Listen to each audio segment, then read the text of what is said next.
Hi കുട്ടീസ്, നമുക്കിപ്പോൾ ഇരുന്ന് കോഴിക്കുഞ്ഞിനെ അടിച്ചാൽ ആദ്യം ഒരു ഫുൾ സർക്കിൾ വരയ്ക്കുക. അത് കഴിഞ്ഞിട്ട് ഒരു ഹാഫ് സർക്കിൾ അതിന് അറ്റാച്ച് ചെയ്ത് വരച്ച് കഴിഞ്ഞിട്ട് മുകളിൽ കോഴിയുടെ കുഞ്ഞ് ആ പൂ പോലത്തെ സാധനം വരയ്ക്കുക. പിന്നെ അതിൻ്റെ കൊക്ക് വരച്ച് അതിന് കണ്ണ് വരച്ച് കഴിഞ്ഞിട്ടാണ് അതിൻ്റെ കാല് നമ്മൾ വരയ്ക്കുന്നത്. പിന്നെ അതിൻ്റെ ചിറക് വരച്ച് കൊടുക്കുക.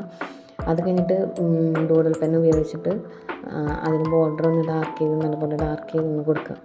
എന്നാലും നമ്മൾ കളർ ചെയ്യുമ്പോൾ അതിൻ്റെ ഫിനിഷിങ് ആ ഒരു കാർട്ടൂൺ സ്കെച്ചുകൾ നമുക്ക് ചെയ്യുന്നത്. അത് കഴിഞ്ഞ് കണ്ണൊക്കെ വരച്ച് ബോർഡറൊക്കെ നല്ലപോലെ ഇതാക്കി കണ്ണ് കൃഷ്ണമണിയൊക്കെ നമ്മൾ കറക്റ്റ് ചെയ്ത് അത് കഴിഞ്ഞിട്ട് നമ്മൾ കളർ ചെയ്യും.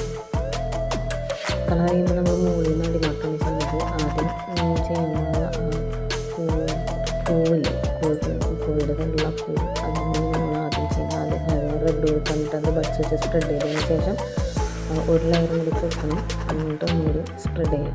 നല്ല കളർ കിട്ടും. അതിൻ്റെ ചുണ്ടിന് ഓറഞ്ച് കളറും ബോഡിക്ക് മഞ്ഞ കളറും കൊടുത്ത് കഴിയുമ്പോൾ കോഴിക്കുഞ്ഞായി.